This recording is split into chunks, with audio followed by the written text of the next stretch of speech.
All right, what's going on, Atlanta and beyond, wherever you are? Here I am trying to sound like a DJ. Wherever you're vibing. Florida, the world, Mars. Let's go. Y'all not ready for this energy. They here, they are. And if they stay, they'll be glad they did. Yeah, man. We are here for another episode of Deep Vinyl. And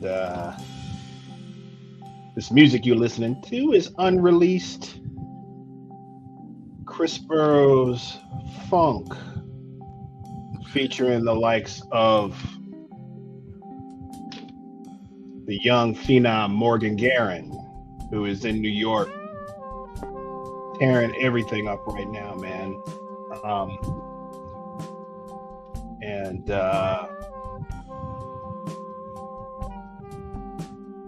so this is some unreleased stuff that eventually it's gonna come out. But man, what's going on with you, man? So glad to have you back for another episode. And you're officially in summer. You're officially away from the lunatic fringe for a while. For those of you that don't know, Mr. Clay is a grammar school teacher. He teaches 5th grade. So all my educators and respect people well, some of them aren't done yet.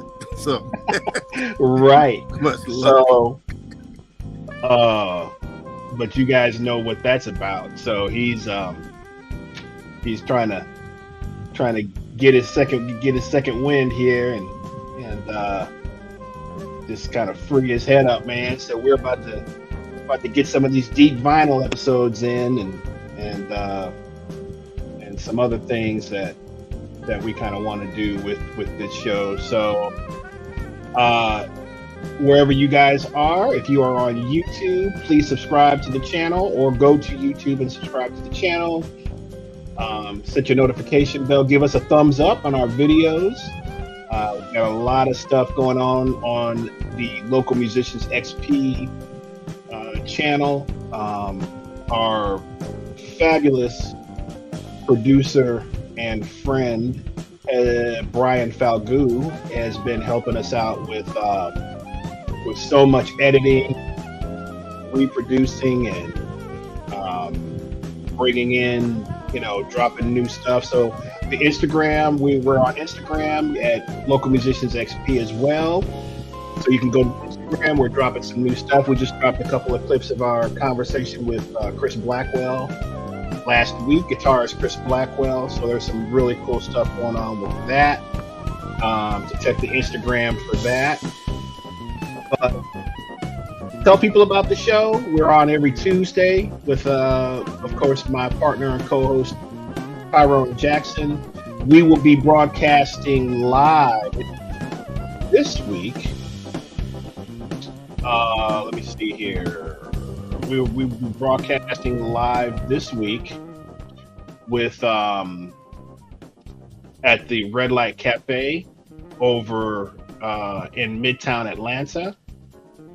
And we're going to be there for Robert Boone's birthday celebration. Great drummer with the Count Basie Band is doing a thing on Tuesday. So everybody come out, check that out. We will be going live from that show. We will be upstairs. It's going to be our first road show. So we just going to be winging it, dude. We have no idea what's going to happen. We're going to bring our little equipment there and we'll see what happens, man. But that's this Tuesday. So the show will still be live, though, on all of the Facebook, YouTube, etc., all that stuff. But we will be on location at the Red Light Cafe on Tuesday. So come and check that out. We have a performance June 21st for the trio with myself, Tyrone Jackson, and Craig Shaw over at the Distillery of Modern Art in Chamblee, Tucker. That show is 7 p.m. to 10. We will also have some select students sitting in with us on that show. So we'll do a trio set, and then we're going to have some select students that are going to be sitting in with us, and it'll sort of be the genesis of what we want to start doing, which is a real diehard mentor type jam session for aspiring students who really want to become professionals. So that's going to be sort of the beginning of that. So come check that out. I don't It's free of. There's no cover charge, but it's a really cool place at the Distillery of Modern Art. It's a great place to just go hang, have a date night. So if you haven't checked that out, that is in Chambly, Tucker, and we will be there on June 21st. So other than that, man, what's going on with you, Mr. Clay? You out of Hey, school, and what you got going, man? I'm listening to those dates. Like, I need to start showing up at some live events again. You know what I mean? So, Right, just have 2 months to just recollect yourself. Of course, somebody's going to be planning for the next year. My son's going to be a senior next year, so it's going to be a big year next year for me. And right, just get in some music. Hopefully, take a couple of trips. Do a little bit of digging out of state. It's something about going looking for records in an area that's new to you. You have some pleasant surprise. You can plan it out. You can research all the stores.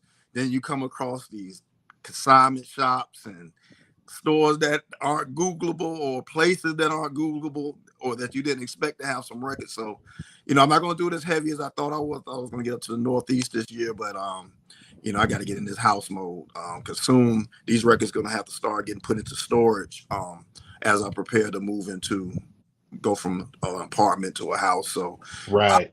I'll still be bringing some physical representations of what I'm talking about by just going to the storage unit, getting a couple of crates and bringing them for the episode. So I plan on Right, slowing down on that. You just won't see right, the background full of records and things like that. right, Wow. right. So I'm Well, excited. you mentioned something. So because I'll be in the Raleigh Durham area Oh, love that. this this next week, so I got to get some. Uh, I know you know some places, some I think spots. Carolina Soul. Carolina Soul. If you don't go Yeah. So anywhere else, go to Carolina Soul. Great okay, spot. okay. So I went there. I'll get those spots from you. Because I'll be in Raleigh, but then there's some Durham is real close by, and Mhm. then we'll also stop by now. My wife's family lives in the Charlotte area, and I know Okay. you mentioned the spot in Charlotte that you love that I'm Well, gonna I try to haven't hit. gotten there yet. It's called Noble Records. You got to look Noble at the Records. YouTube So video. I'll check that out for you. Okay. So Okay. I'm gonna try to go. Yeah, I'm gonna try to go and hit that. I'll have some time during the day while she's in a conference, and Nice. so Nice. I'm gonna be kind of hanging out and exploring a little bit. So, but Okay. you mentioned something, man. So when you take a trip, like you said, you're going to the Northeast or whatever, how do you is it sort of a word of mouth thing in terms of finding alternate spots that may have records versus just a run of the mill record store, or do you just go blind and just look for consignment shops or thrift stores or whatever, and then just Mhm. walk in and see what they have? Well, with the consignment shops and thrift store, they usually just come up just by me driving around and like, wait a minute, okay, let me see what that Salvation Army is looking like. Let me see what that Goodwood Right, is looking like. Consignment spots will more be word of mouth. Finding out about something, linking up with some of my friends up north or some of my family up north that know spots to go to, and just follow right. the direction. But there's places like Philly, you don't run out of places to go. Long in the tooth, you got. Um, Hmm. the first time I went to Philadelphia Record Exchange. No, was it Philadelphia Record Exchange? Because that used to be on South Street in the 90s. I can't think. It was another something like a record exchange, and they happen to have a lot of the vinyl that Temple University had when they still had vinyl in their media center on their library. And I was Right. fortunate, being an alumni, well, that's one thing about collecting too. You want to have like some extra stuff that go along that. Okay, I went to this college and these records used to be at the college. So I got a couple of records that said Temple University Library, etc. The first university I was at, University of North Florida in Jacksonville. When I got there in 90, they had a lot of CDs. I think they had already gotten rid of their vinyl. I can't remember going through any vinyl during that time and checking anything out. I have stuff from Hmm. old libraries that I used to frequent and stuff like that. So some of those things you want to pick up and you want to leave like the artifacts that are on there, like stickers, and things like that, just to remind you where it came from, radio stations and things like that. Just as the memories, like I listened to this station during that time when this came out, and now I got maybe the copy I used to hear them playing. So Right. Cool, man. Well, if you have any questions for Lamar in terms of places to find records, starting a record collection, anything that's record related, man, and there's other people in the chat who are astute collectors as well. So if you're new to this and you want to get into the world of vinyl, I'm an audiophile, whether you're looking to, grab a turntable somewhere, if you want advice on all that kind of stuff, this is the show to come to. There's like I said, not only Lamar, obviously, who's an expert, but we have also people in the chat who this is a big part of their world and their life and what they love to do. So don't be afraid to ask questions about anything that's vinyl related, man. So, well, man, let's jump into the show, man. So all right. tonight we've got a couple of things on deck. We want to talk about a record label that I guess is two record labels in one, but and that was the world of CTI, which is Creed Taylor. And CTI Records, man, I always say it's the funk version of Blue Note, even though, Blue Note had some boogaloo and some stuff like that, but Blue Note really didn't, they sort of stayed true to what they were doing, and CTI took on all of the, the funk and the groove and the soul stuff. So CTI is sacred ground for a lot of hip hop artists, a lot of DJs, a lot of just cats who have it's a world of sample all the grooves. Artists like Idris Muhammad, Bob James, Grover Washington Jr., who is also on the menu for tonight. We're going to talk a lot about Grover Washington Jr. But we're going to talk a little bit about a lot of the artists, Freddie Hubbard, Ron Carter. There's so many great artists that were on CTI. And I can remember, man, one of the first albums I got was Freddie Hubbard's Red Clay, which, man, I mean, we're going to talk a little bit about the gateway thing, right? Like the gateway into jazz. And for a lot of us, man, I came in kind of through the fusion angle, and then getting into funk jazz, right? Especially when I came to Atlanta, funk jazz was hot. There was actually Funk Jazz Cafe. There was stuff going on at Yin Yang Cafe and Apache Cafe. And then where I was playing was Churchill Grounds, which you've been to, came over to Churchill, I think, a couple times and hung out. But we were doing stuff there on Mondays and also on Thursdays, which was more kind of funk jazz related. So checking out, a lot of those. Skydive was another Freddie Hubbard, another great Freddie Hubbard record. But Red Clay, man, is keep on. is a standard in that world. And I don't know how many. I would be curious, maybe Brian, behind this, you can maybe find out how many copies of how many copies of Red Clay sold, man. I'll be curious what the number is, because that's such an iconic album and the cover, everything about it, man. Front cover, it's got the gloss cover. Of course, you man, got Hubbard back there. Yeah, smoke coming from the trumpet. And of course, you have that Red Clay, which we are quite familiar with. Oh man, unbelievable, man. And I'd be curious to know how many records that sold, because it's such a That one, Milt Jackson's Little Sunflower. Mm-hmm. I'm just going off the top of my head. I'm thinking about like popular, super popular records uh that were on CTI. Bob Um, James. Well, not his first. His first came out. He had one isolated album out around '65, I believe. That was very free and experimental.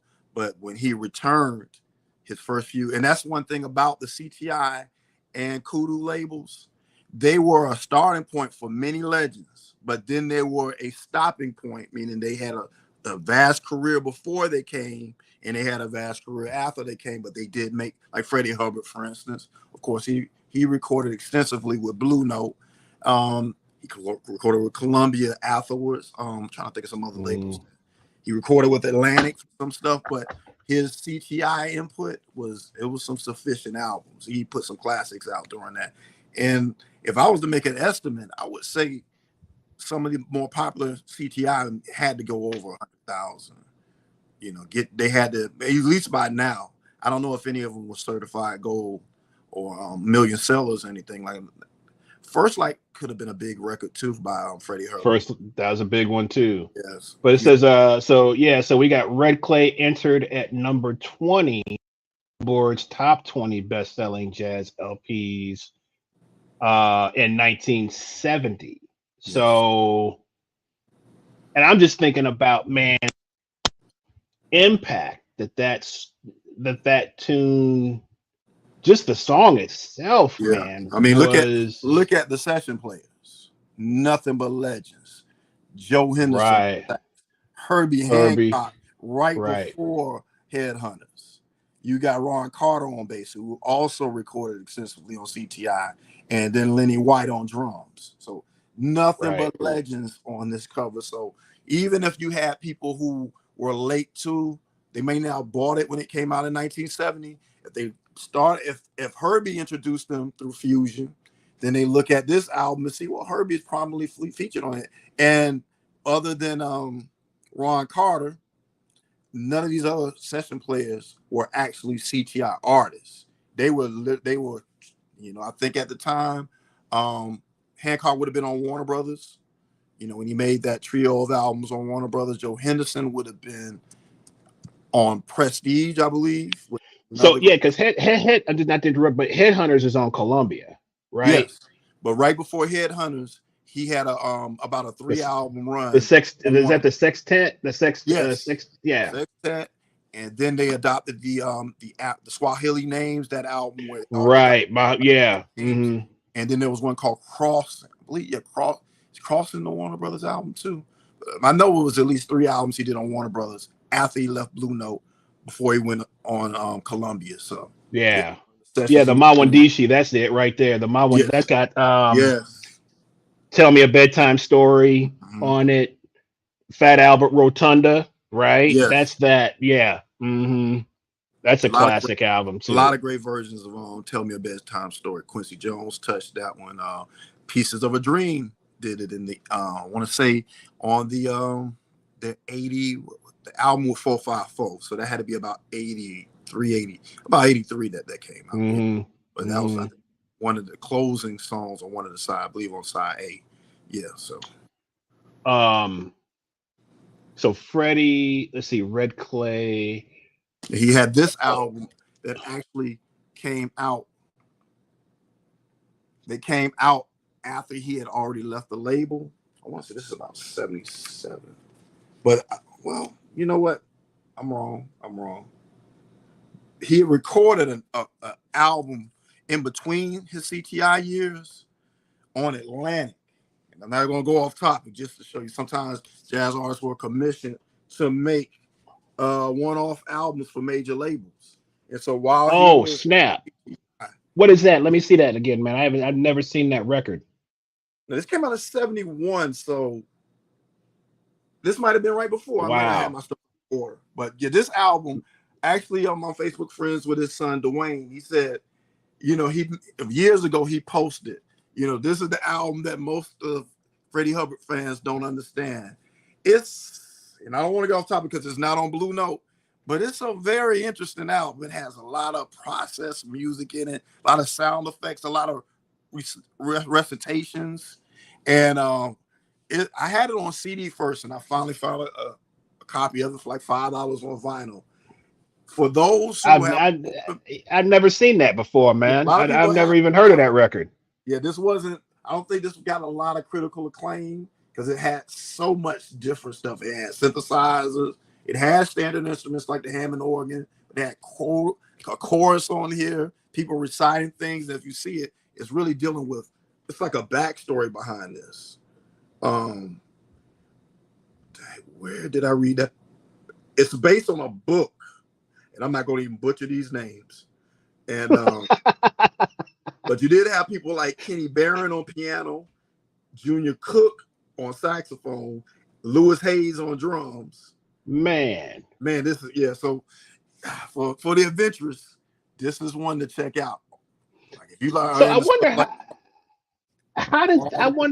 how did that work? Because Atlantic just, I mean, first of all, guess are you not under contract with one label well, if you can make certain amount, I mean, I guess you might be under contract to make whatever amount of records for, but how did you swing doing another record for another label at that time? That's great. That's interesting.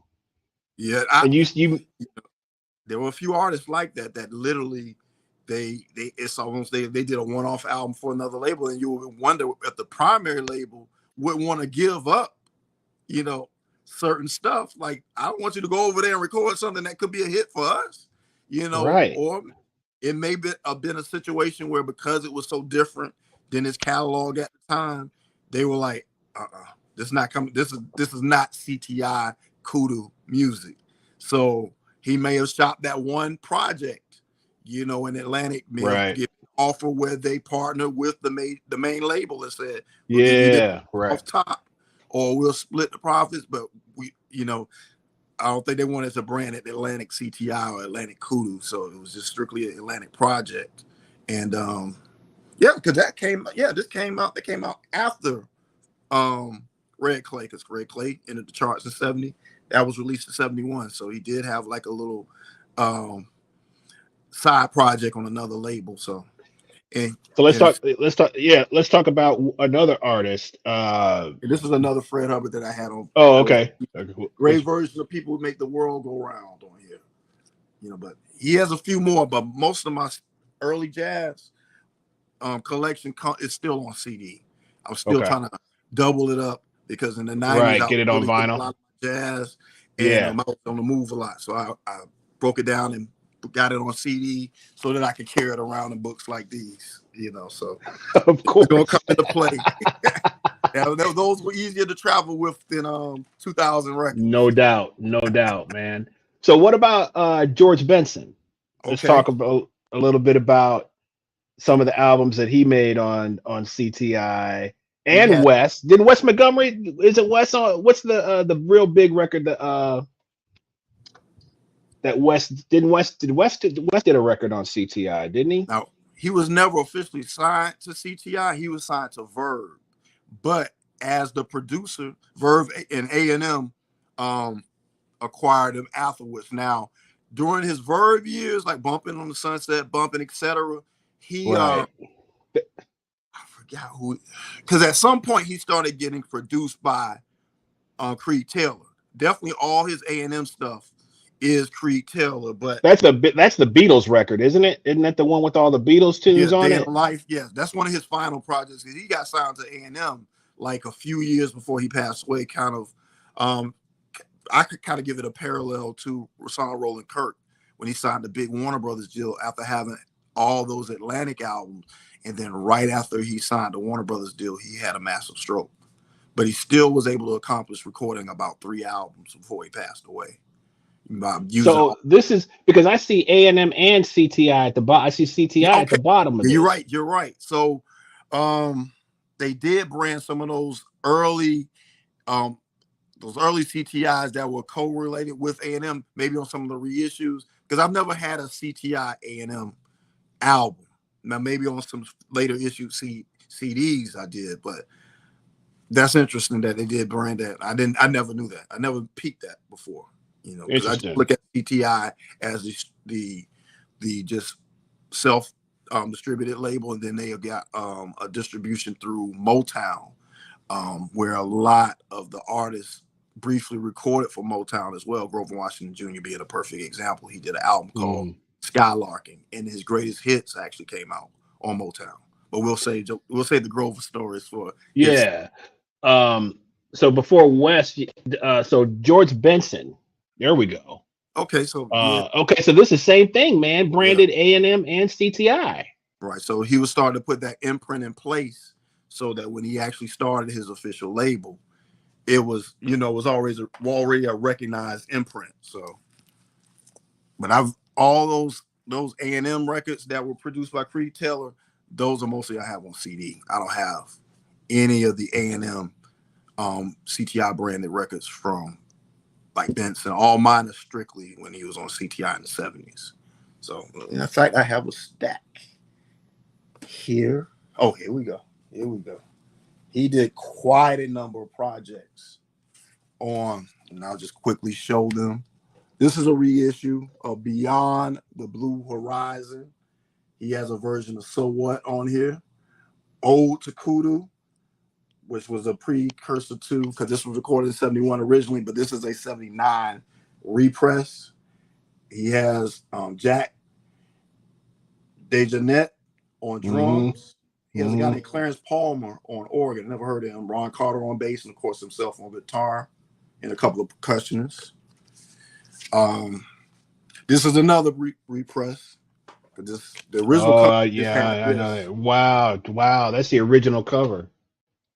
but this is a repress. Because this came out. Because the original cover, I believe, was because this is the 8,000 series, so that means it has something to do with it. Oh, so what's the? I wonder what the original cover looks like of It's that. like it's the same cover, but it's Oh, not okay. prominent on the album.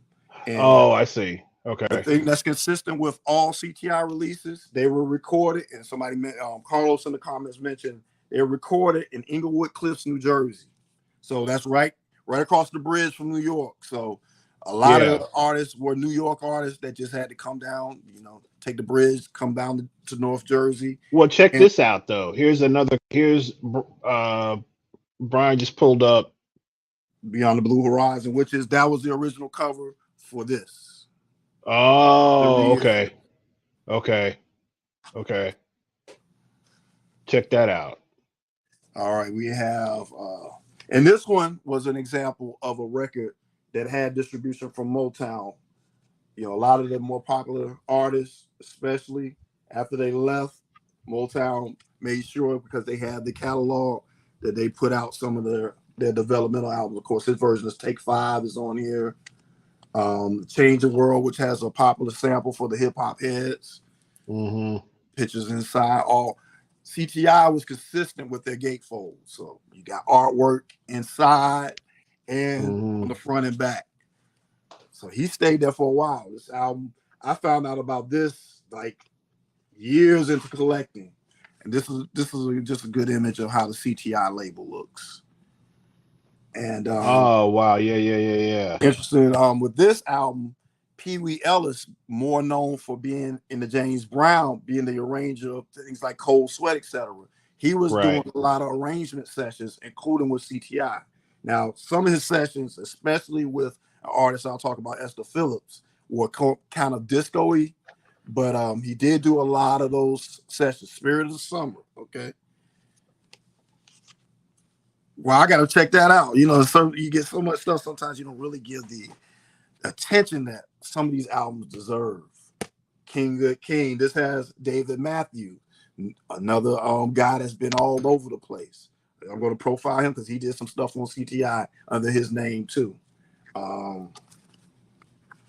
This one has, who does this have on it? It has Fred Wesley on trombone, Randy Brecker on one of the on the title cut.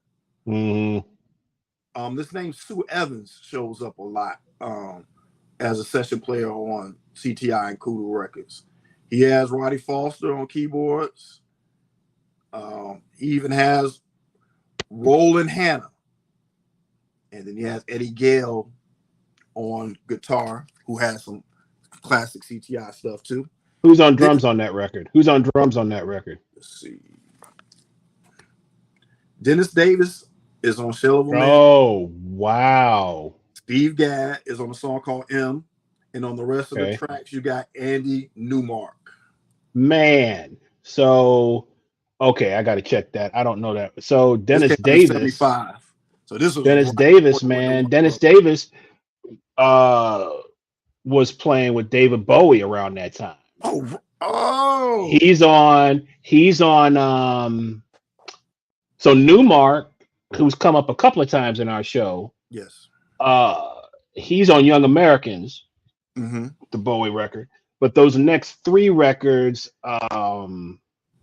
Low, Station to Station, and what's the other one? Low, Station to and Lodger is all Okay. Dennis Davis on Okay. drums. He's one of my favorite hero. Yeah, he's one of my favorite drummers, man. His son did a really cool thing on YouTube. If you want to check, did a little cut up and a little bio thing for Dennis. But I didn't know he's on that. That's pretty cool, man. That he's on that Benson, right? You said that's 75. Yeah, 75. So that might have been as he was transitioning, and they had some material still left, so canned performances, etc. He also did, and this came out in 76. This may be one of his last CTI albums. It was a collaboration with Joe Farrell. Man, incredible. And of course, with the gatefold, you got Joe over there playing flute. Right. And of course, that's actually a variation of a picture that's circulated a lot of George Benson.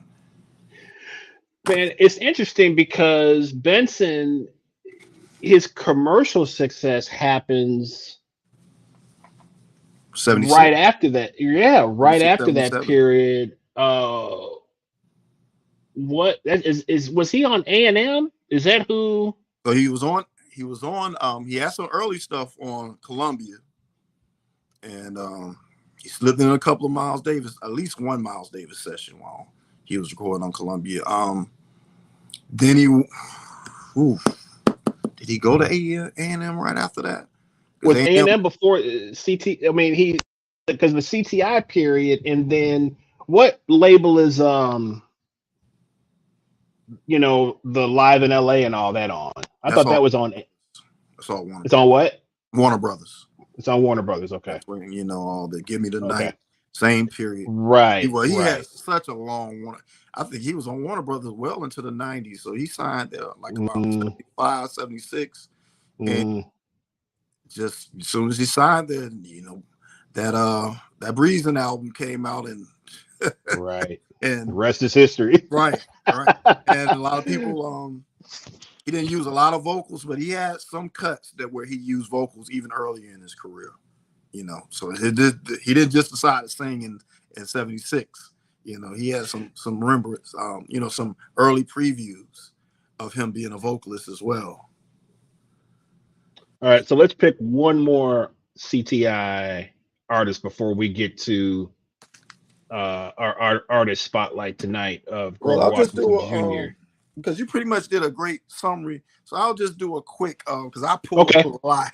Yeah, okay, I love it. Okay, I'll do a quick synopsis. Esther Phillips spent a while at CTI. A lot of her albums were arranged by Pee Wee Ellis. Like I said, they took more of a dance. After a while. Now the first couple that I actually have, they were straight jazz vocalists. Especially this one. This one's a very. I have that. Yeah, I have that. This performance album, which I found in Goodwill, is a decent album too. Of course, the legend Bob James. He look at that, man. Check that out. Hey, hold up, let me see that one, man. The first one that this is 4. I mean, you can't even recognize him, dude. Check him out. And Bob James did a lot of arrangements on CTI as well. That's the record though. That 3 is that the one with the Westchester Lady on it? Lady and Storm. Woo! Now these two, I had to pull out my CD booklets for. Now, he actually, this is 2, and this is the legendary 1. That's the right, Nardis. Nautilus, Classic not breakbeat Nardis. of Yeah. Nautilus. Yes. You got what's that, Ball Island? What's the song? That's that classical song. That he has a version of that. He did a lot of good covers, etc. Man, that album is coveted, man. I mean, Yeah, this that's is why I my don't have cat it on right CD here. yet. I mean, on vinyl yet. Idris Yes, Muhammad did a quick man. stop New at Orleans finest. New yeah, Orleans finest, man, right there. Idris. and the classic. Can heaven ever be like this?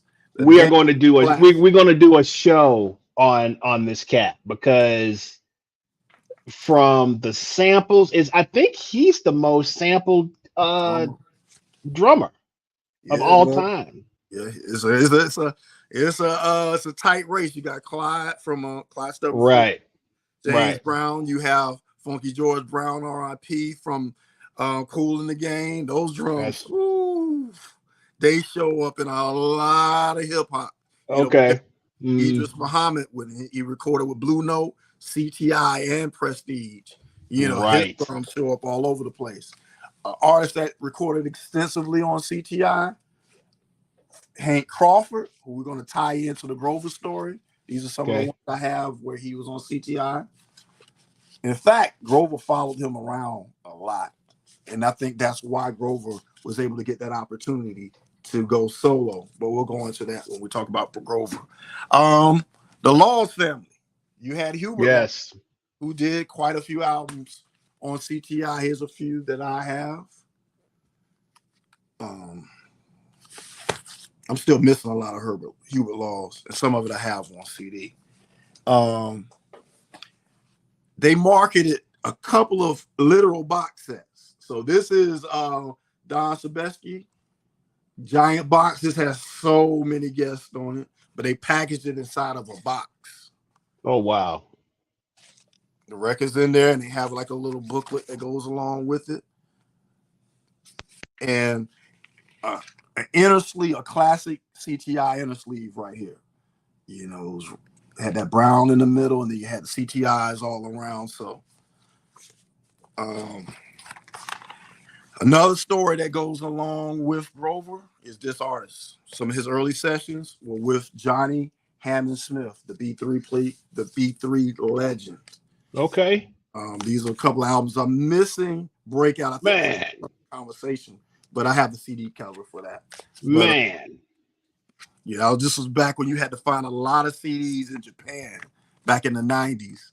So this finally did come out with a US print of the CD, but back in the 80s and late 80s and 90s, some of the CDs were just as more elusive and expensive than the albums, because you had to get imports. Deodata, legendary Brazilian arranger. He did a few classic albums on CTI as well. And those Hank Crawfords, the ones I came from this side with, those were KUDU. So the sister labels KUDU and CTI. In fact, I was going to ask you. And KUDU always put a number. So this actually was the first release on KUDU, because it's KUDU 01 right here. And this has Grover Washington Jr. Great version of It's Too Late by Carole King, and Working on a Groovy Thing by Patty Drew. In fact, that Drew cover is like my favorite song, but this whole album has Blues, Celea, Breakout, which was sampled, and a version of Never Gonna Say Goodbye. Now, here's and I'm almost done. Stanley Turrentine did a long stop. Yes, sir. You had albums like Sugar. Yes, sir. Actually got 2 copies of that. The Salt Song. Now, Sugar also has a cover. Well, here we go. It's 2 different covers. It has one huge record, man. That's a huge one right there. And then this is the alternate cover for Sugar. So they have the same image on the back. Oh, check that out. Grab stuff, and you have to get the alternate covers too. Salt Song was a big album. Who's on Salt Song? Billy Cobham. Aeroto is on here on percussion. Deodato is on piano. Richard T, Eric Gale. Well, I didn't pull his albums, but I have a few of Eric Gale's also that are on CTI. Stanley Turrentine, Ron Carter. Of course, you have the strings of voices here. Now, my favorite as a a lover of hip hop. Oh, huge one, right? Yeah. Of course. This was co-built with Milt Jackson, who also has Sunflower on CTI. This is famous. It has is Lee Morgan on here? I know on the CD version of it. Lee Morgan's not on here. They have a version of Speedball that was recorded during these sessions. Lee Morgan's Speedball that they put on as a I'm sorry, Speedball is on here. It was another. Dang, I wish I pulled that CD because it was a CD that was in print during the 90s that was long out of print. But this is popular for Sister Sanctified, which was a song that was written and originally performed by a guy named Weldon Irvine. Irvine. That's a story. I can do a whole episode. Neo Soul, I mean, he's the legend. I mean, him and Leon Ware, as far as acid jazz, and those two are the two of the founding fathers. And here's a little. I got 3 more, but 2 of them go together. All right. This is one of the first CTIs I bought when I moved to Atlanta. Randy Weston. He has Freddie Hubbard, Grover Washington Jr., Hubert Laws on here. So I got this around 99, the first year I moved here. I had never seen it before. This gatefold actually reveals a full picture. Wow. Blue Moses. That's killer. Yeah. Look at that, man. Now, the last one. I want to see if this name is familiar to you. Also, man, of course. What we just talking about? Who was I talking to about C-Wind just recently, man? That might have been you. We might have been just talking about a little bit. So this was the first one I got. This is their first album. This is very spiritual because you have the Wilsons, Pauline, and her husband is part of C-Wind too. His name is Bob Wilson. They actually have a joint album together that sounds just like a C-Wind album. But this one I found later, which is also on CTI. And the popular horn player that's with C-Wind. Yes, sir. Yes, sir. Millions of records. Yes, sir. Jerry Hay. Jerry Hay. Yes, sir. Jerry Hay. He played with the Jacksons when they were on Epic. And then I mean, Quincy for the Rockettes, Jerry Hay is the cat that did all the arrangements for Toto. So Rosanna, all of that stuff that you hear with that stuff, that's all Jerry Hay. The Hay Off the Wall, through all the Quincy stuff, that's all Jerry Hay, man. That's all Jerry Hay. And his son is a killer keyboard player, man. Who lives in New York. Who's a monster.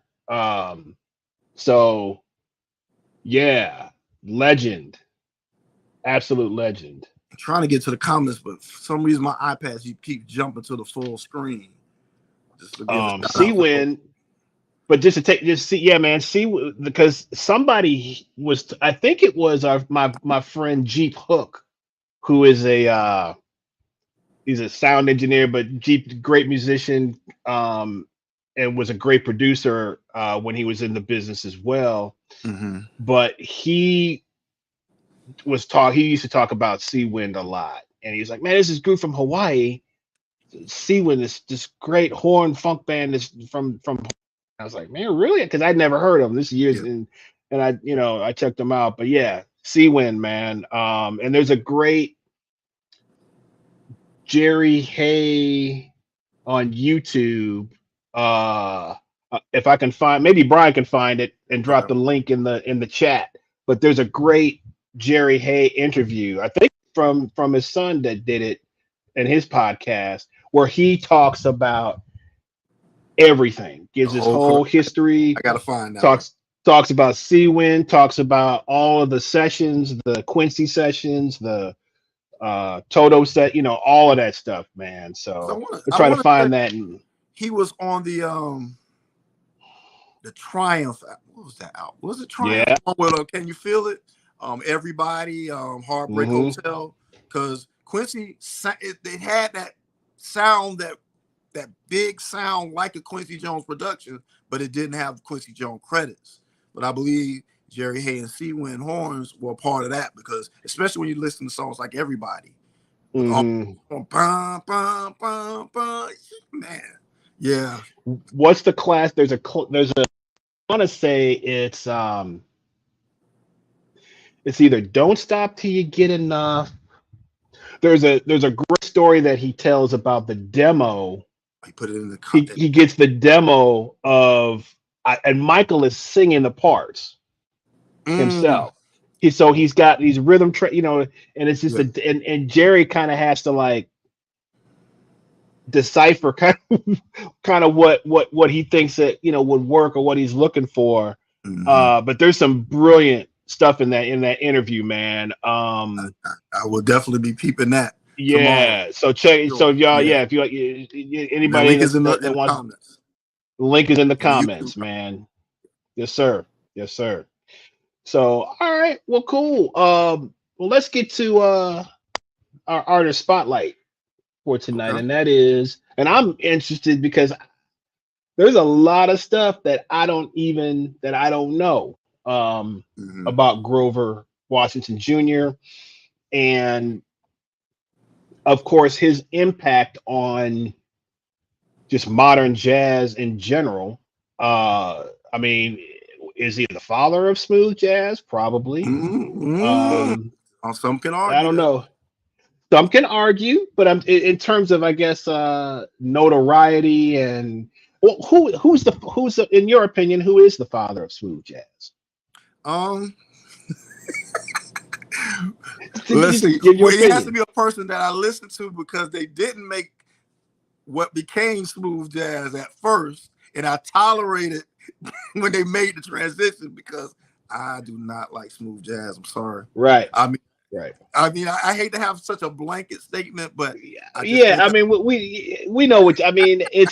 But it's in this stage of instrumental. Yeah.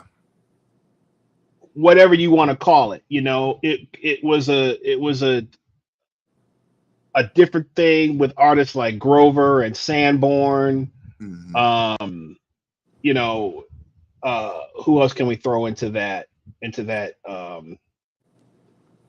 category? Well, this is more of, he went in more of an R&B direction after that, but he explained it, especially on that Questlove. I think I mentioned this before. Narada Michael Walden. You look at his early sessions as a sideman, and then you listen to, now his albums had a Benson, dance, right? Dance vibe, but you can tell when he started, making later albums, that sound was being dictated to him, and that's what he said. But then when he realized that was his niche, from being a broke sideman to being an in-demand producer, no question. Yeah, I can't be mad at him. I'm not mad at him at all for that. I got some of his solo albums. So I would agree. Yeah, I would agree with that. I mean, I guess I'm thinking like because Narda, man, is Narda is a fusion god of mine. Yeah. The albums that he did with Mahavishnu and even some of his solo stuff. Yeah, and then but especially that Planetary Citizen, that was a big break for a lot of the early hip hop days. Just that doom with his on those drums. Oh my!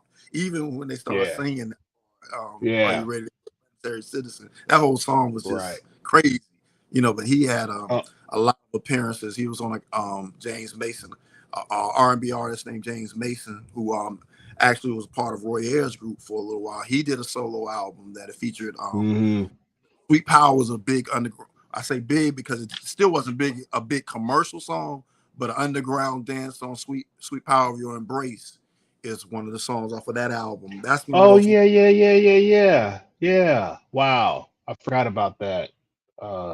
That's definitely a Grail record. Like, you find an original, you're gonna be paying some money. You're gonna be paying some money, right? But like, Grover, Grover, Sanborn, Bob James, Benson, James Mason. Tom Scott. I think of um, guitar player Joe Beck. Yeah. I mean, Bob You know, James after a while. yeah, that's about yeah. But there's a lot. Like we'll do a little thing on that too. But Grover, man, because everybody knows, of course, Mr. Magic, Mm-hmm. just the two of us. Um, The best is yet to come with Patti LaBelle. Best is yet to come. Wine light. Let it That's flow a for that's one that you know the smooth cat the you know a lot of those cats will play. But really the Mr. Magic is I think the standard for for that sound, and that's I can't remember all the players, but Harvey Mason I think is on drums on Mm-hmm. that. In fact, Harvey But Mason produced that first Sea Wind album on CTI. that's right, Yeah. man. Man. He, Um, he was around. I mean, Harvey Mason was around, not just his own, Harvey, you know, and he's a guy that doesn't get as much credit, really. Dude, the first Headhunters. I mean, okay, let's stay on topic because we could go yeah. days on that. But Harvey, man, yeah, again, is just another guy that um doesn't get enough credit in my opinion. But let's go to just breaking down a little bit of growth because the solo records we know that stuff, but you've got some great intel on the sideman stuff, which is what I'm interested in because I don't Mm-hmm. really know that much about his sideman career, man. So break some of that down. All right. So in you know, his professional career started around the late '60s, and so he started showing up in more prominent like sessions and things like that by around 1970. Charles Earling was an early artist that he worked with when Charles Earling was on Prestige. Yeah, I didn't yeah. pull any Charles Earling records, but and then he also did a couple of albums by a guy named Leon Spencer Jr., who has a catalog that is incredible. It's not vast. I think I only have 4 albums with him that came out back to back. And these are 2 that just came out. This was recorded March 1971. This has a cover of Someday My Prince Will Come, Message from the Meters, and some originals. But this one has Grover on tenor sax, Virgil Jones on trumpet, Melvin Sparks on guitar, who also has a great fusion career. Idris Muhammad on drums, Buddy Caldwell on congas, and of course Leon Spencer Jr. is an organ player. And this came out I don't know what year, but this has a similar lineup. You have Melvin Sparks, Idris Muhammad, Buddy Caldwell, Virgil Jones. So these sessions didn't get recorded. This has a great version of Mercy, Mercy Me. So this has to be about 71, 72 that this came out. Check Now, that out. around 1972, Grover was really just looked at as a session player. He showed up in a lot of ensembles, like CTI would have these big band sessions, and Grover would be part of those sessions and things like that. So I believe I heard a story. There was a particular session that he showed up as a sideman, and the leader was supposed to be, I think, Hank Crawford, and Hank Crawford did not show up. And so they said, Grover, we're in a pinch. We need a leader for this session. And so the first album where he was a leader, and these are CDs. I don't have this on vinyl. As you see, this has the Motown imprint in the corner. Oh, no, you can't see it on here. Yes, you can. It's very small right there. The Motown, because Motown acquired CTI and KUDU, produced by Creed Taylor. This album is called Inner City Blues. This is his solo debut. And the thing about CDs, you can't read anything on the back. This was recorded 6 days before I was born, on January the 25th, 1972. Of course, he has a version of Inner City Blues, Marvin Gaye, and Mercy, Mercy Me. Ain't No Sunshine, Bill Withers. Until It's Time to Go by her name is Buffy Saint Maria, something like that. She was a folk singer. Then the Carmichael, Georgia on My Mind, and the Gershwin brothers, I Loves You Porgy is the closer on this album. So this was his solo debut. Now, this album did well enough for him to start recording more records immediately. So this was his second album, All the King's Men. It has a lot of, it has to be about 30 people because they have Man, all, these album covers with the cats with the shirts off, dude. and of course, All the King's I Men. Mean, Horses, I'm sorry. That was an Aretha no, Franklin cover. You know, he no, gets worse. I didn't want to interrupt. I was just saying, man, all these covers with the cats with the shirts off, man. Like that was the. It gets worse. He has No Tears in the End, which I know Main Ingredient had a version of. Where's the Love, of course, the classic Donny Hathaway, Roberta Flack, Body and Soul, the jazz classic. There's so many versions of that. Lean on Me, another Bill Withers. And then he has Lover Man, Interlude number 2, written by Bob James. So Bob James did a lot of arrangements behind the scenes, especially with Grover Washington Jr. and Love Song 1700, which was also Bob James. He said masculinity.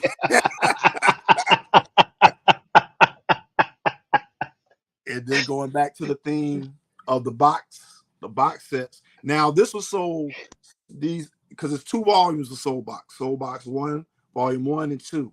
You could buy them collectively as a box set. You see the big KUDU branding down there. This was the 13th release on KUDU, or it actually is 13, 12, and 13 because you could buy these individually. But of course, I prefer the housed box set with the booklet. Well, this is actually just a 1-pager, so it has a lot of information on the back. Okay. And then the vinyl, of course, is housed inside. It's a 2-record set.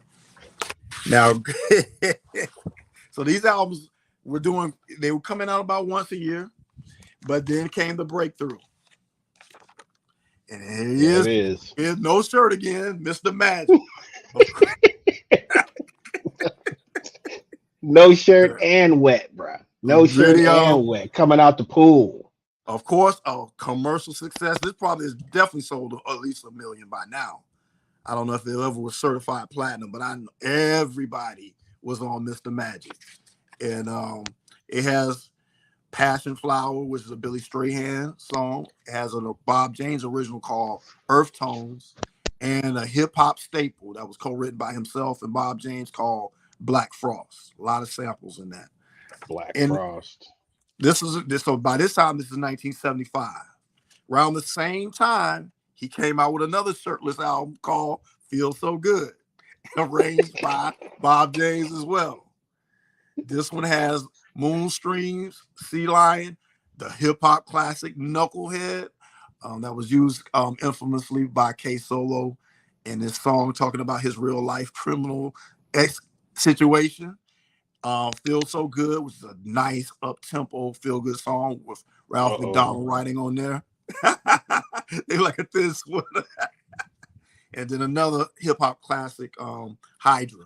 Boom, boom, boom, boom, boom, boom.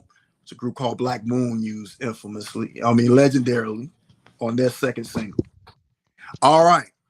Now is why I even recommended this title. Recommended this profile. I got some more CTIs over here. We're done with it. I did have the Mr. Magic on mine. I just got these records out of order. The next record, I know I got this record. It's going to show up after this episode, but I have it on CD. That's why I pulled the CDs out. Now, when I first started college, I was just a hip hop head. I had a lot of old 45s, but I wanted to start expanding my palette. So I would pull things like the best of Carole King, and I pulled this CD, A Secret Place. Yeah, man. Around 1976, and this title cut, if I can credit one song that changed my that evolved my musical taste quicker than any other song, it's this title cut, A Secret Place. Harvey Mason is on here. Steve Kahn, who we talked about last episode. Ralph McDonald is on here. Anthony Jackson on bass. And Dave Grusin on piano. Yeah, that's a smooth. That cat, man. Yeah. Got a bunch of stuff. We could do a profile. He's so smooth. He got his own label, GRP. Yep. He had to do his own. Man, good Lord. This is a 4-song album. He has a remake of Dolphin Dance by Herbie Hancock. Secret Place is an original. Then he has the original Not Yet. And I believe that's the one. I can't tell you why I heard one of these songs. Let's just say music clearance was not as enforced in the 70s because one of these songs actually shows up in a not so G-rated movie. Yeah. Few songs actually with a particular actress that was very infamous in the 70s and 80s. Few of her movies have like some funk and some commercially released funk and jazz during some of the infamous scenes. All right. Well, I may know who you talk. We'll talk about that offline. All right. Then it ends with the Harvey Mason original, Love Makes It Better. I went to see Grover at the Buffalo State College in '77. He was touring with the Live at the Bijou album. Okay, good. Glad you mentioned that. He's a Buffalo native, and the Bijou was a club in Philadelphia. And right on cue. And Idris Muhammad opened and Bobby Humphrey. Oh, yeah. That's the type of concert you wish somebody with a camera was there for the whole thing. Now, this is a double album, some dialogue between the cuts. Some funky stuff, some smooth stuff. Version of not a lot of remakes. He did do a cover of Mr. Magic on here. And the song on here, this is falling apart. I can put it in the sleeve. Of course, here's the inner sleeve performing live. The song on here is very appropriate for the time. Summer song. He has like a vocal ensemble on stage with him, singing the verses. He does some outstanding playing, and he went between the alto, tenor, and soprano. This is one of the albums where he probably had all three of them on the stage. And Secret Place is actually that title cut. Of course, you see him holding the soprano. That's where he had a spotlight on his soprano. That is his. If you look at the soprano song for John Coltrane, a lot of people say is my favorite things. Secret Place for me is his soprano song. Now, okay, no, keep going. I'll come back. Keep going.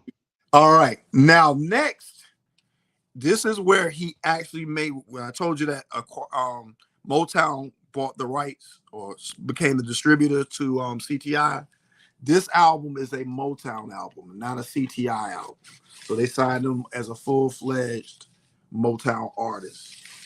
See, this is the nucleus of the group Locksmith. You have Joe Blake Jr. on the violin, electric violin, etc.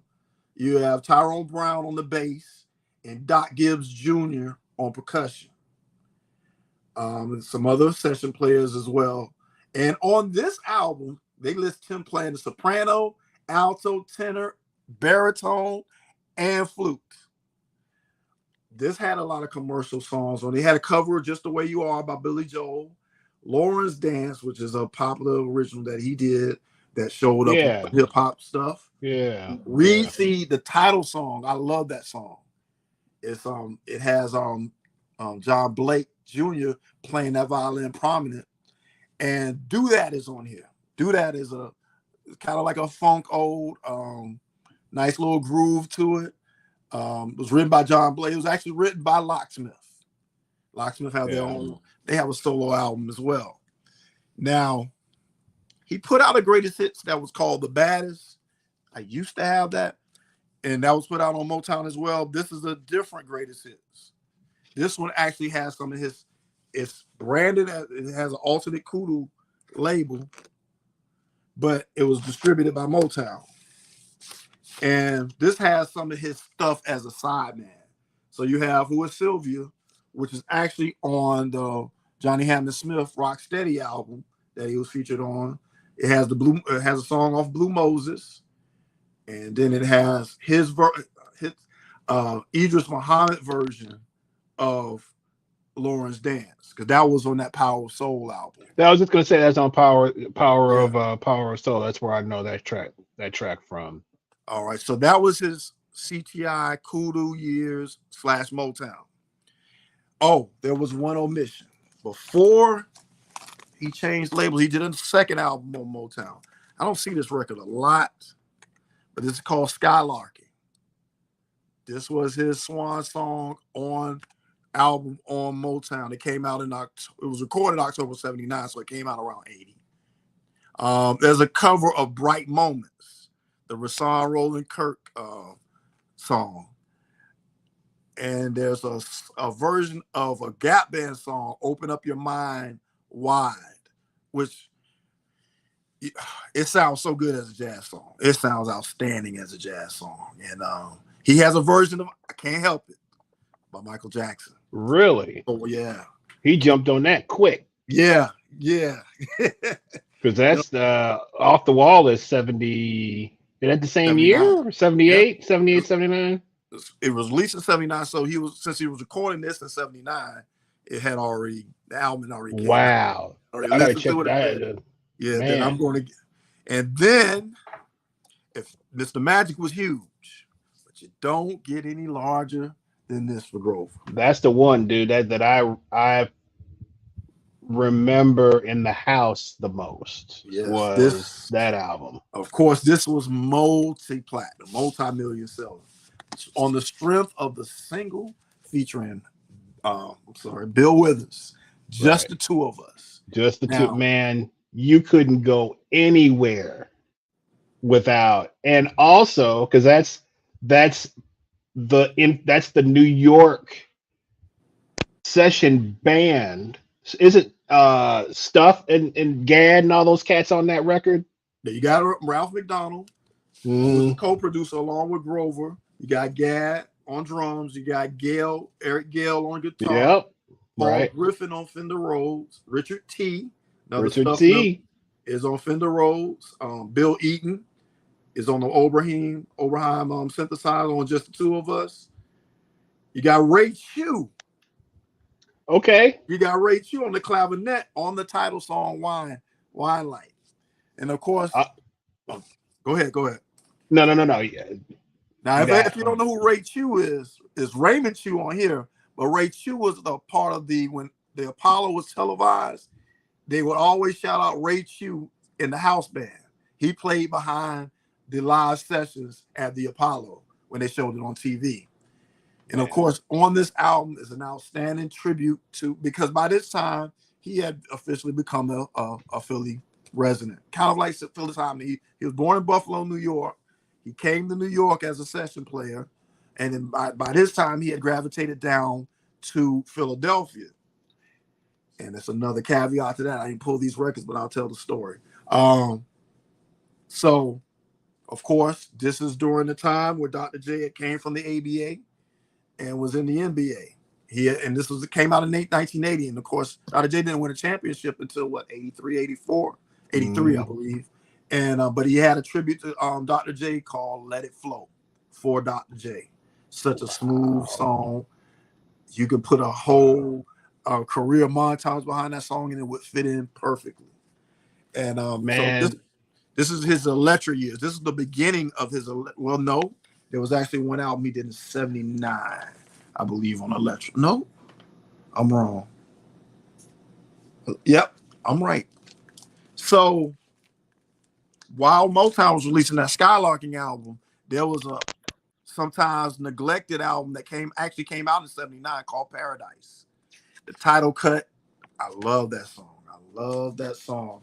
But you start to see some of his kids' names in some of the song titles.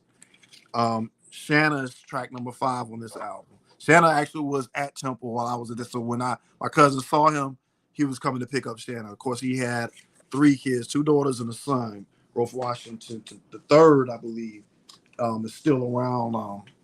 He was collaborating with people like King, Britain, Philadelphia, etc.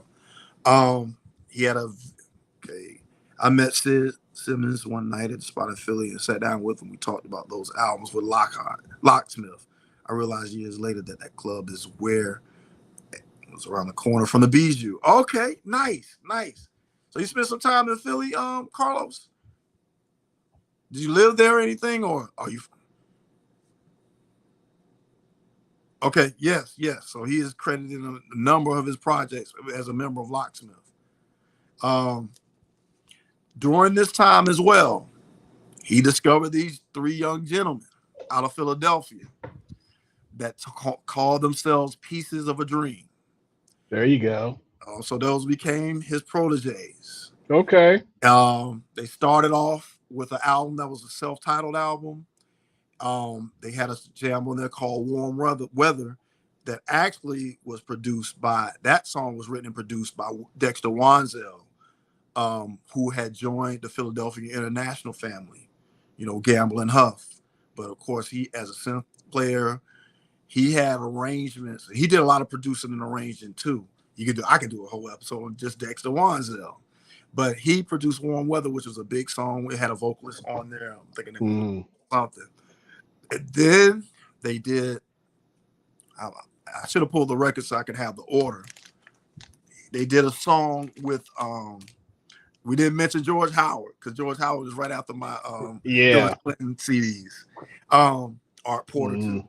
And they did an album called We Are One around that time too. And they had a huge hit while they were on Elektra while he was on Elektra. They had a huge hit with a couple of songs. One was another tribute to the 76ers and Dr. J, Moses Malone, called 454, which was that championship season. I believe that was I was young, so I believe it was some type of play or formation that they used. And so they did, there's a cool video for 454 as well. But that album is perfect. I remember because I worked for Bank of America for years and I worked in the in-store branches. And I was talking to a guy that was in the in-store branches were in Kroger at the time. And I was talking to a guy in Union City and we were talking music. And he was like, man, it's this album. It's a blue album. And it's these 3 guys that are coming out of the water. He was like, I cannot figure out who that album is from, but I need that album again. And then I hadn't gotten the Pieces of a Dream album, but I got it a few months later. And I was like, this is the album he's talking about. And just like he said, that album that's a perfect album. It has that cover. I just mentioned it had that cover of Tell Me a Bedtime Story. But there is a ballad on there called It's Time for Love.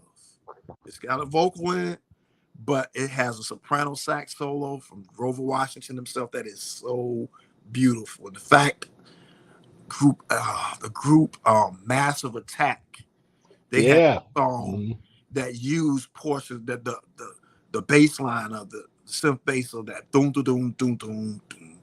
But that, and in fact, when I bought my first sampler, that was one of the first songs I threw into the sampler, but I threw in the saxophone part. I just love that saxophone part. And some more albums that he did with Elektra, and this is, let me just so did he go from that was is just the 2 of us? Is that that's on Elektra? That's on Wine Light. That's on the Wine Light album. Or Wine Light, I'm sorry. Wine Light is on Elektra. Yes. And this is another Elektra album, Come Morning. This is where he had another, well, not this album, I'm sorry. He had a version of Jammin' on here. Richard T, I'm All Yours. Making Love to You was an original. Little Black Sambo was big. Be Mine Tonight with another Ralph McDonald composition. He had some originals like East River Drive, Come Morning, and Reaching Out. This is the album. The title cut, The Best Is Yet to Come, was a duet with Patty Austin? Patti LaBelle. Patti LaBelle. Right. And so you have a bunch of original songs on here. William Eaton was working with him by then. Still Ralph McDonald, etc.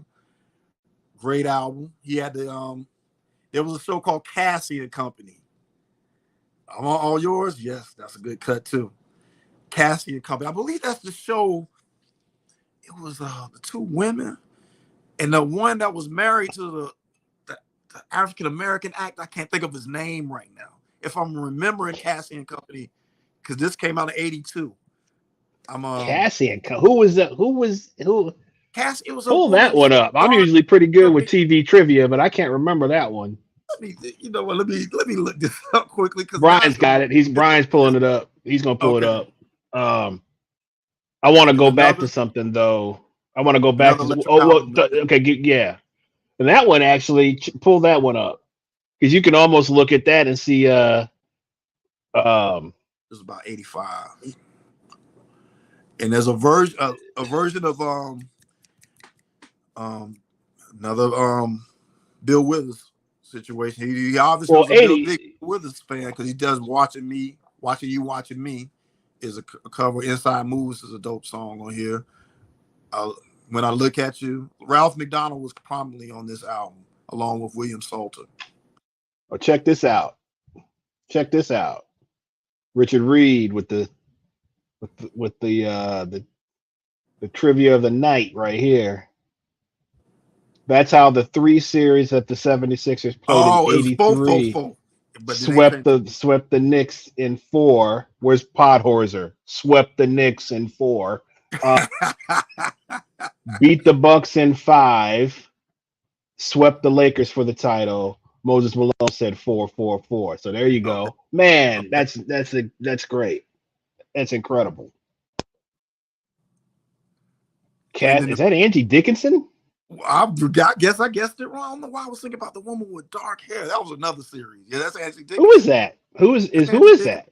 Is that Angie Dickinson? Yeah. Cassie? I do not remember this show. Obviously, I don't remember it either because I don't remember her on an episodic show. So Grover had the theme song to this? I don't know if it was the official theme song, but he has a version of it on one of his Elektra albums. And that's the Pieces of a Dream. Right? In fact, I saw them in circa 97. They look like Mighty Clouds of Joy. It has a Mighty Clouds of Joy kind of feel to it. Those those gospel records. Yeah. Which they recorded in Philly too. So he meant to say clouds. He said water, but it was clouds. So man, let's go back to because in '80, which is Wine Light, right? Is that '80? Yes, Wine Light. I mean, just that sound of the way that song was produced, I always equate the sound of that period.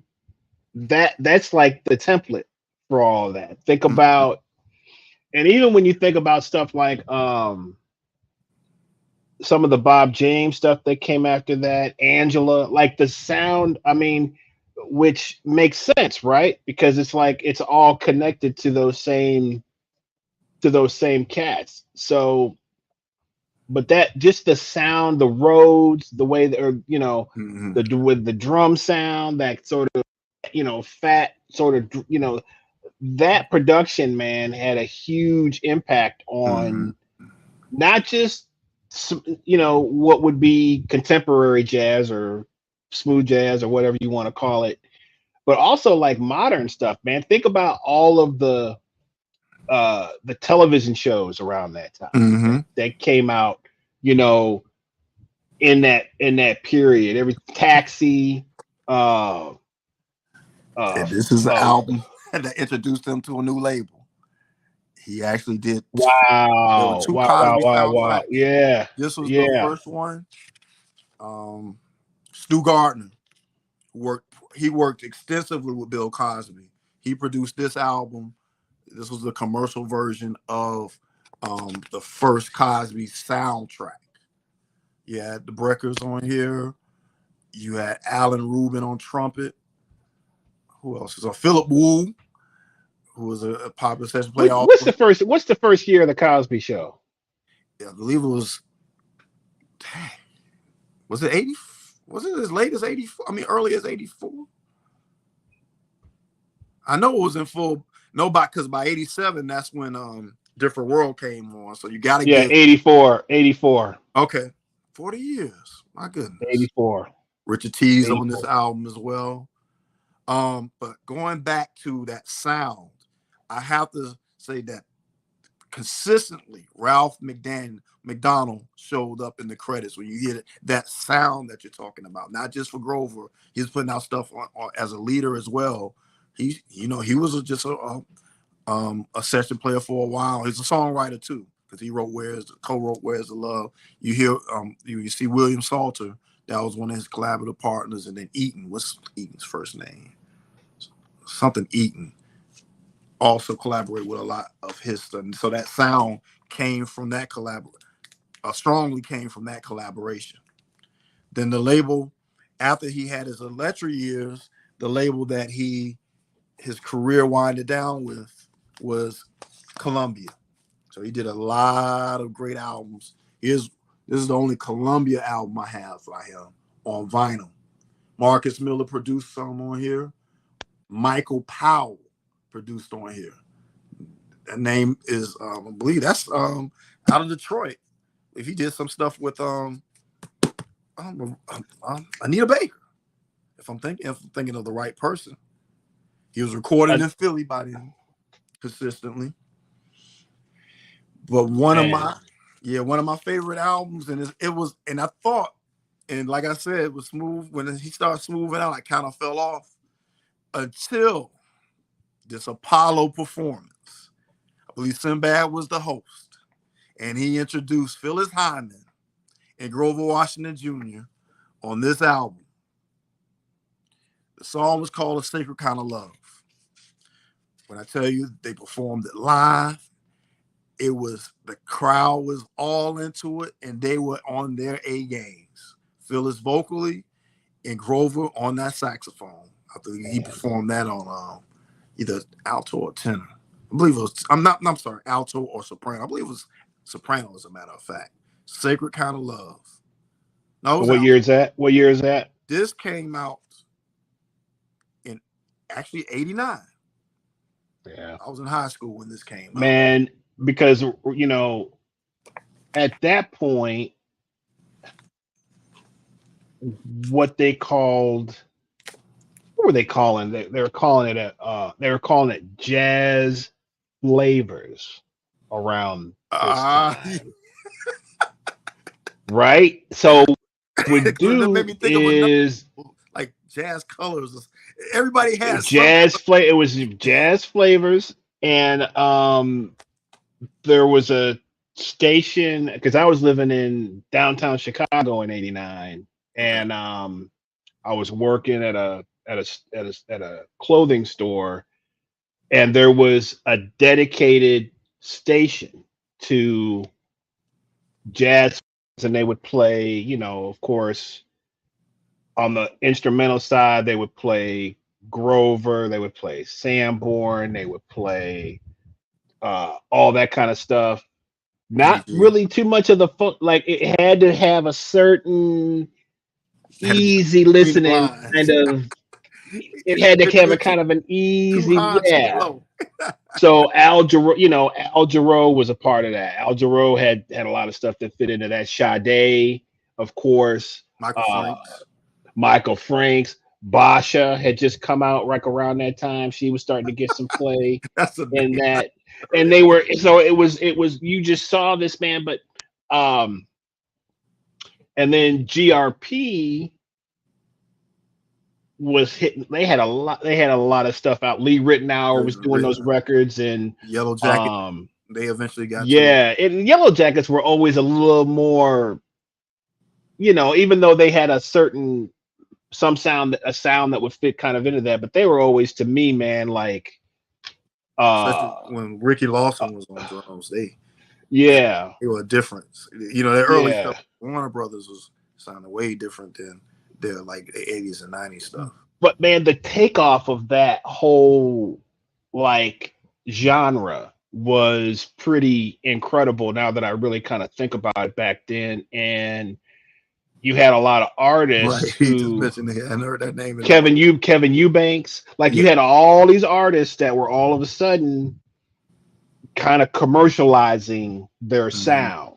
Hmm. Um, and the impact of Grover, man, is, I mean, because when we talked about, you talked about that Cassie, I gotta go check that out and hear what that, because I don't remember that show. I don't remember the style, but another show that was around that time was Family Ties. Actually, I know you remember that theme with Michael J. Johnny Fox. Mathis and Denise Williams, right? And Yeah. then, but that was written by Tom Scott. Mm. Wow. So Didn't know. you're seeing sort of, and that, but it was that same, whatever you want to say, that formula, or it sounds just like that One Light formula, the Just Hmm. the Two of Us formula. So you had this huge impact about like 80 to 84. Think about all of those TV shows, man. They were Yeah. all had that saxophone, uh, kind of Rhodesy kind of sound, whatever, uh, and a lot of those same cats that were on those records were doing those jingles probably too, especially in Right. New York City, Right. you know. Right. And you had, oh man, then now you're talking about how you had Luther Vandross in so many sessions before he even recorded as a leader. You know, you see his name Right, in pretty much every genre that was right, back in, the mid right, 70s to the early 80s before his first album came out. He man, man, he unbelievable. Toto, because he did a cover of Georgie Porgy with another group. Man, Luther was in Young Americans. Hmm. Man, he was just everywhere. He did a cover of Georgie Porgy. Are you serious? Yeah, it was on a box set. What's the name of this group that he did that for? That's crazy. Yeah, look that up myself. It was on a box set because I didn't know.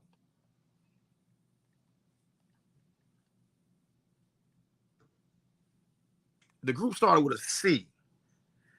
Um, Charmé featuring Luther Vandross, Georgie Porgy, 1982. It was on this box set. It was a purple box set that just had him sitting like this.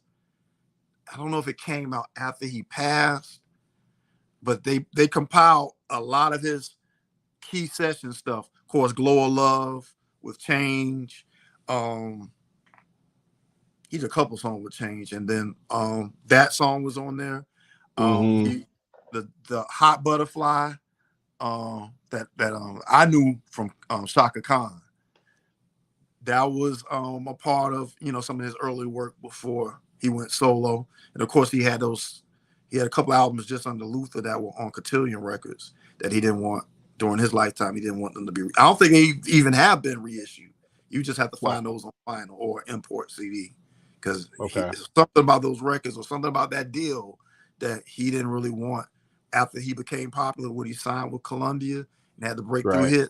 He didn't want his current fans to. He didn't talk anything about those records, and he did quite a bit Man. of stuff on Cotillion. Even he did a Christmas compilation where he had an original Christmas song on there too. I think it was original. I got to go back to that. So I didn't think we were Man. going to talk about Luther, but Luther shows up everywhere. So I mean, there's so many cats though, man, that people know as a solo artist or whatever, but don't know their history as either a session player or a background singer or what have you. So that would be an interesting show too, is to Feels for break down Blues.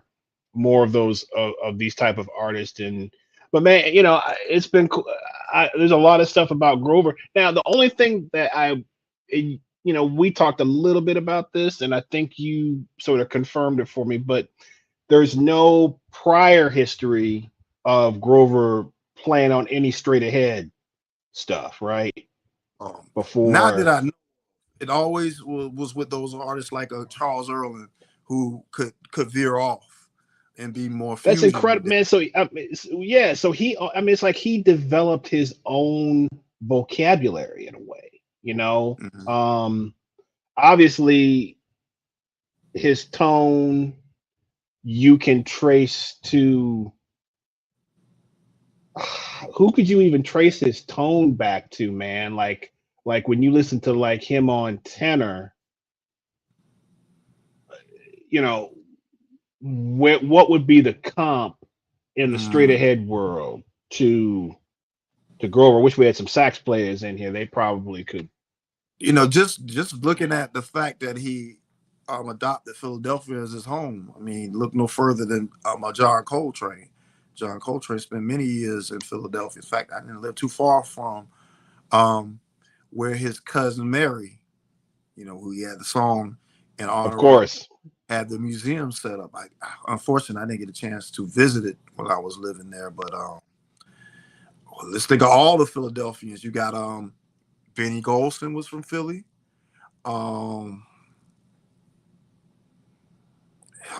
drawing a blank. Oh, I'm gonna see.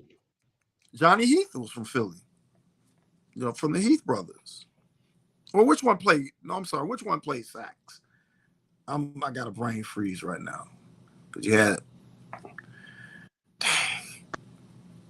I'm gonna look up just see if anything comes up.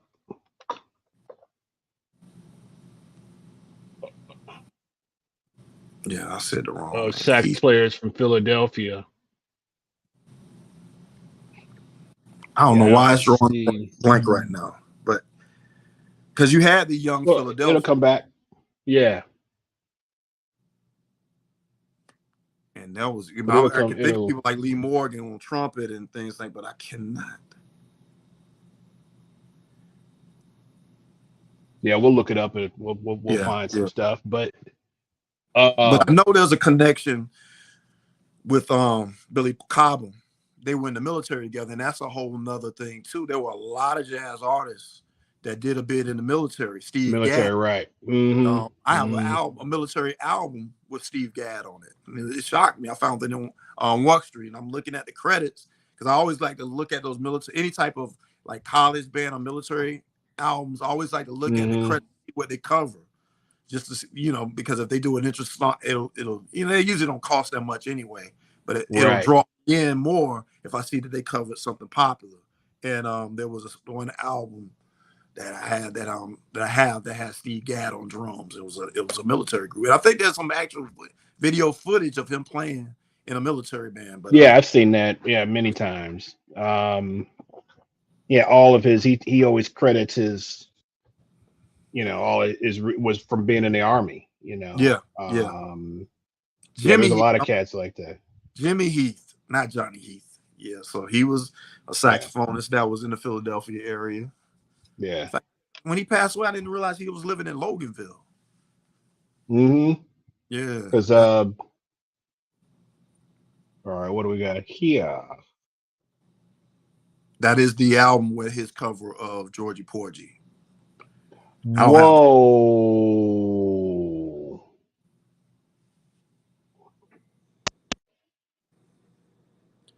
And just thinking about what's the name of this band or album? Charme. Okay. CHARME.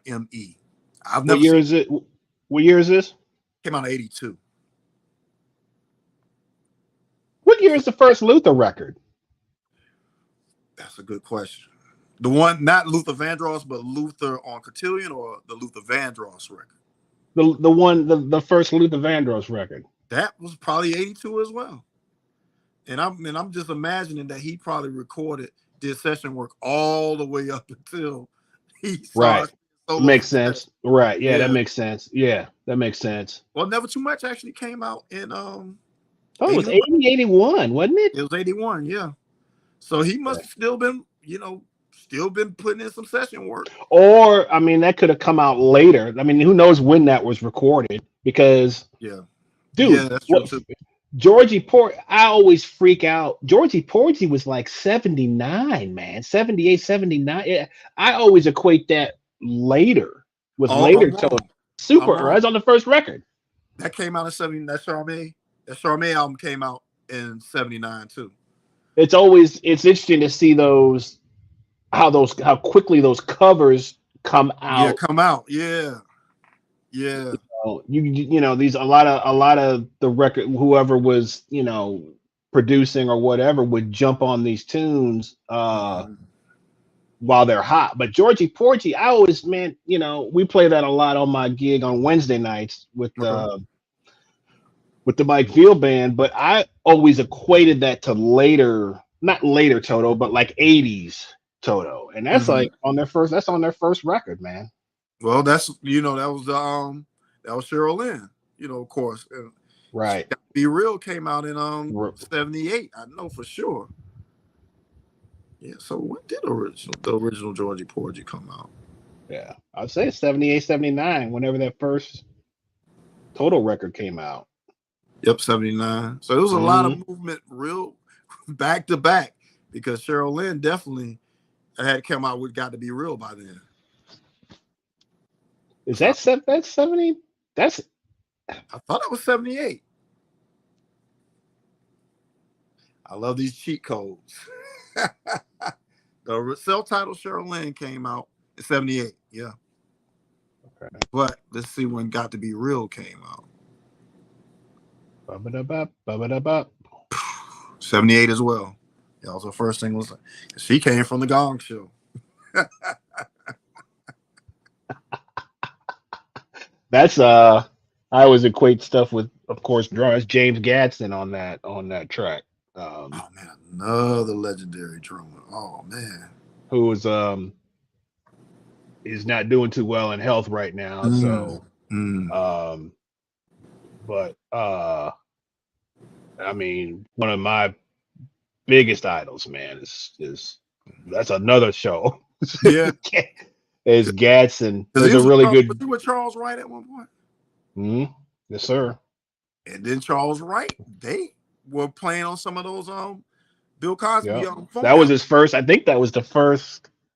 I want to say that's his first gig. Was at the Watts band. Yeah, I think that's his Mhm. first. I think that's the first gig, and he always tells the story how he got into sessions was he like somebody asked him if he could read music. He was like, yeah, I can read music. So they called him for I can't remember what session it was. Uh-huh. He said he went down to the local music store and got a notation book to try to Uh-huh. figure out because the rest is history. Yeah, yeah. But he's on, yeah, he's on just for the gotta be real. He's on Dancing Machine. He's on What? yeah. Oh Dang. yeah. He's on, man. He's on a lot of stuff, man. That Yeah, people, that sounds like a future. That sounds like a future episode. That's yeah, I'm gonna probably be in the living room, in the dining room. yeah. He's Yeah, he was on some mad I session. mean, reunited, shaking all that Peaches and Herb stuff, all of course, the Marvin Gaye, Leon Ware stuff from I Want You, all that. I mean, that's like my favorite stuff from him. Yeah, and Brian was bringing up how quickly covers come out. George Benson, The Other Side of Abbey Road, came out just months after the actual Abbey Road album. Right, So, right, and that's an album that is a bit of a controversial record. For I think a couple from what I've read and what I've heard is that wasn't very very well received no, at the time. Yoko had put her little spin to everybody, especially Paul. Paul, I know, was aggravated by her presence So at that point. we could do a show on that with Chuck Berry to boot on there's a Oh, famous the famous video, man, of Chuck Berry when look at the she stain while he playing. Like, what is this voice? when she starts singing, dude, or not even singing, whatever she's doing, man, that yelling stuff, man. Yodel screaming. Bro, What the man, little there's video so got many time to go. cut-ups. There's so many cut-ups of that, bro, on that people have done like Uh-huh. just for reels on social media and stuff, man. It's just hilarious to watch, man. So the other side of Abbey Road. But man, yeah, so let's wrap it up though. I mean, Grover, his Unfortunately, impact, yeah. even as I listen to I'm just thinking back to that whole early 80s Mhm. period and the sound of so many records, Yeah. man. Shout out to You Luxury. know, Yes, I'm gonna definitely. oh man. In fact, I want to go to the Athens location over the summer. Probably go take my Yeah, kid, son up to UGA for the summer to visit and yeah, check out Work Street. So that's a huge location in yeah, Athens. man. Yeah, Absolutely. Well, and shout then out to all of these records. Hopefully we can get some sponsorship going on some level from some yeah, of these people. We shout them out, and yeah, but you know, as we grow, that would be a cool thing because we want to keep the records alive. And there's a huge, I mean, there's a lot of groups. I mean, one thing, yeah, that's something that do you belong to any vinyl collecting like groups on Facebook or um let me shout out the So Latineers. okay. Samuel Jam is a personal friend of mine. They started a group. They have a collective in the Bethlehem. Uh, where's Larry Holmes from? Eastern area, where he has some of his friends. They have a DJ collective. They started a Facebook group. That's one of the few that I'm very still active in, and I'm still, you know, interacting. There was some over the years that I was involved with, but I'm just a regular cat that love music. I'm not all those titles, you know. So I don't like talking about it too much scientifically. I like just talking about it about how music got me where I am, how it benefits me as a teacher, how it benefits me as a son, as a cousin. Yeah, that's how I've always approached music. It's just I just love it so much that the collection just reflects so many aspects of what I love about music. And you know, some of those groups were starting to get a little bit where I don't I don't like 20-year-olds trying to talk down to me. A lot of these records you're talking about, I lived through. I didn't Right. necessarily look at a value of them. And, you know, so after a while, I started falling away from some of the groups. It Gotcha. came all about whoever created the group. It was becoming their ego trip. And ATL Funk Life, even though it is not as active, that was definitely a great group to be a That part was of. a great, that's how we met, actually. Exactly, exactly. And being able to respect that there were actual musicians in there that were contributing, and then like getting to meet them, being in going in and out of town, being on out and about town, I should say, and meeting Hmm. But cool. also the back and forth of the discourse that we would have, Yeah, man. yeah, Somebody would post a song or something like that, and the thread would just be awesome with everybody chiming in on when they heard it or what they think, or and then somebody would, oh man, if you like this, you can check this out. It was a right, real cool thing for a while, right, man. right, right. Because Um, yeah, you got a lot of those, and because of the groups, and because I got a shout out a guy named Robert. I mean, I'm sorry. Dang, I can't even. Rodney Bragg. His name was Bragg. He had a YouTube channel years ago. It's still up. Where he would post all these rare songs, and then at the end of one of his videos, he said, "Follow Bragg," because his name was Bragg on Facebook at the time. Now he's going by Rodney, his government name. okay. And this is a guy, even though he's not, he's really on a fitness thing now, but him and his cat that's a personal friend of mine up in New Jersey, Paul Martin. I just talked to him yesterday. They opened my mind to so much music that I had either overlooked or never heard anything near it until they posted it. And so I have to shout those guys out.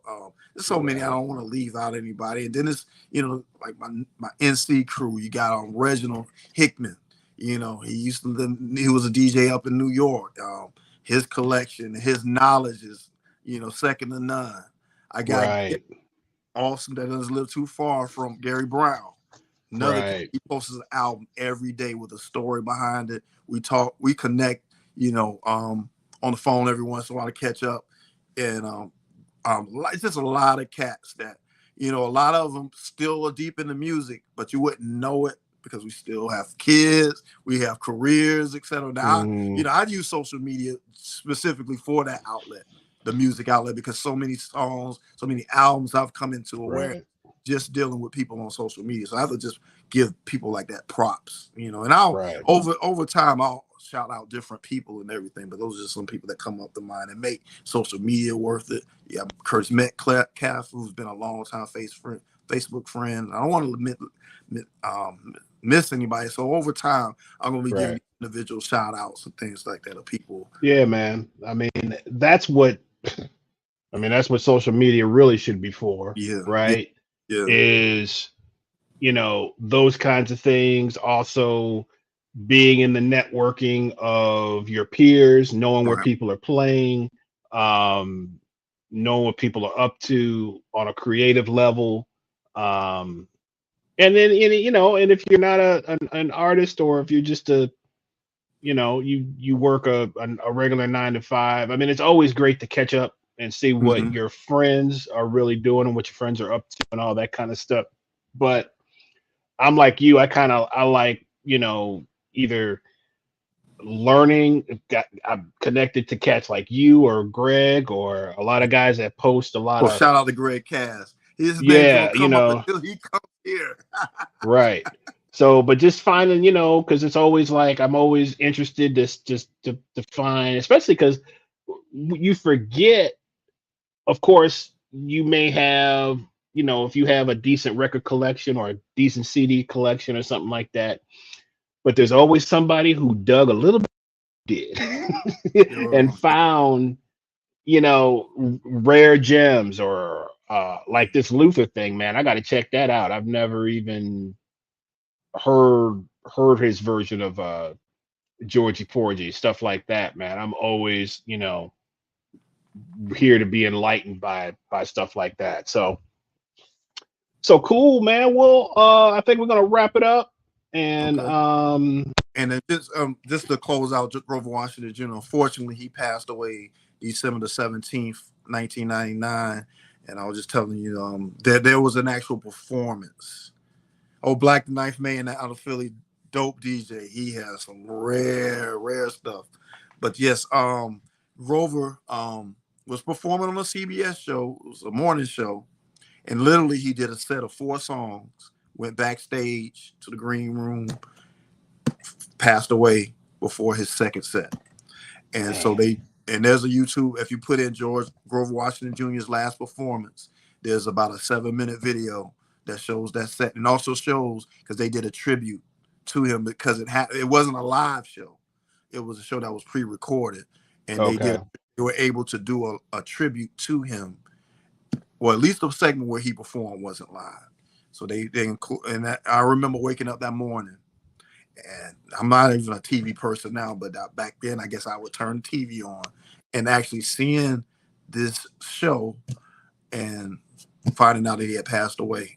His performance was just as lively as any other live performance that he would have done. He just went back to the green room, unfortunately passed away. and 56, I think, is what 6 years old. Brian said. Yeah, that's So young, man. as we come to that age ourselves, we look at Right. all the things he accomplished in such a relatively short life, professionally, personally. His impact will never leave music. As long as there's a listen to music, there's a way to listen to Grover. I mean, listen to Mr. Magic and listen to Chuck Brown in the DC go-go scene. There's been a lot of arguments, but Chuck Brown basically said it was that groove on Mr. Magic. Right, that birth go-go, right? Yeah. And if you listen to your classic go-go and you listen to Mr. Magic, you can hear that. And the final performance has been posted in the comments on the YouTube stream. Right. Comment. Wow. Well, man, awesome as usual, man. You a machine, dude. I don't know where did I don't like, it's crazy, man. The amount of data. Yeah. That's why I keep the iPad. I keep my phone handy when I'm in a record store. I use YouTube because a lot of times I'm not going to blind dig. I'm sorry. It's too much stuff that you leave blind digging. If I see something new and interesting, I'm gonna pull up those preview videos and be like, oh, this coming home with me. Or Okay, cover right, looks good, but well, you need to, yeah. I mean, what? Because that it gets overwhelming, man. You get in a record store, like you said, blind digging mm-hmm. is overwhelming. I think you need to, another time is talk a little bit about how to, try to go in with a Yeah.